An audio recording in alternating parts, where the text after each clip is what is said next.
Hey, it's Nate. I just want to give a super duper quick introduction to read and write.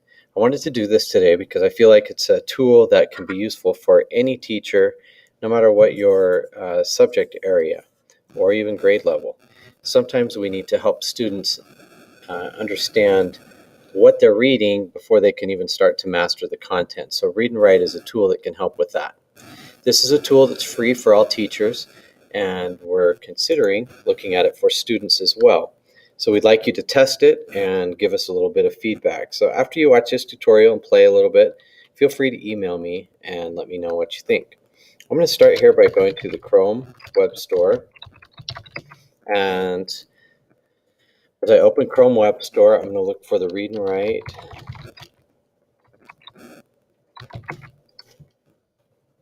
Extension. Here it is. You can see I already have it added. If you don't, click the blue Add to Chrome and it will come up. As soon as this is installed, you'll have the little purple puzzle piece, which is Chrome Read and Write. Let me show you what, we're not going to talk about everything, but let's talk about a few of the cool things it can do. So let's say I'm reading here about this and I'm having a hard time reading it. I want to catch up. I can highlight something. Let me open up, push the puzzle piece, and I get this little toolbar. So let's hear it. Hurricane Jose strengthened to extremely dangerous Category 4. This doesn't mean a student won't read it, but they can read along, and that can help them to catch up to reading levels that they need to be, or help them to better digest what they're reading.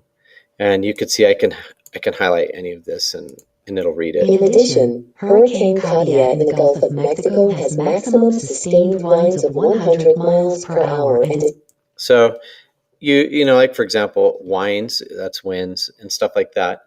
You can go in here and in the options, you can change the voices and you can do all kinds of stuff. But since it's super fast, I'm not going to do everything. So let's come back here. Let's say we have a Google document, and here's one.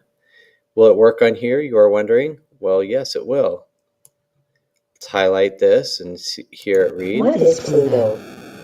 Pluto is a dwarf planet. A dwarf planet travels around. So this also gives us options to interact with text. If I'm here on this and I'm looking at it, I'm like, what is a dwarf? What's a planet? I don't know what that is. I have some options. So I highlighted it. I could go to my dictionary, planet. Okay, it shows me a definition right there, so I can master that. I also have a picture dictionary, so I can see it. What are some other things we could do here? If I were reading and I had a hard time, I could do this screen, what's it called? Screen mask, you know, to help you kind of follow along on the text. And this can be on the website as well as a document. Other options include translator, so planet, planeta, and I have it obviously set for Spanish. And I can also give a student opportunity to mark up, you know, if they're like mark keywords, and so they'll select and have these different highlighters, 11-year-old girl, green, and so on. And, you know, later we could go into in-depth if you wanted, but we can collect the highlights and make vocabulary lists out of that based on what was marked in the reading. So read and write, again, is a great tool.